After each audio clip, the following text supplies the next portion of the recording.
Hala, ano to? Bakit nandito to? Tinatapon niyo na lang ba ito?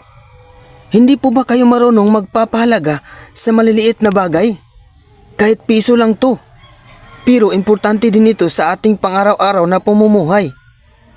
Hindi nyo ba alam na kung gusto natin makamit o makuha ang malaking bagay ay dadaan muna tayo sa maliliit na bagay? Wala ba kayong mga puso? Hindi nyo ba iniisip na nanggaling ang malaking halaga sa maliliit na halaga? Dapat sa buhay natin ngayon marunong din tayo magpapahalaga sa mga maliliit na bagay. Dahil hindi po natin makukuha o makamtan ang malaking bagay kung hindi tayo magsisimula sa maliliit na bagay. Nakuha nyo ba o naintindihan nyo ba? May utak po ba kayo? Ano ba kayo? Mahiya naman kayo. Nandito pa ang ating pambansang bayani. Talagang hindi ba kayo marunong magpapahalaga? Ha?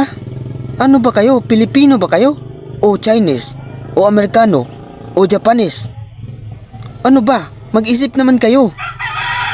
Dapat tayong mga Pilipino marunong tayong magpapahalaga sa mga maliliit. Dapat bigyan natin ng importansya ito. Mag-isip naman tayo mga Pilipino. Nakita nyo ba? Nabasa nyo ba yun? Nabasa nyo ba ito? Nandito ang ating pambansang bayani.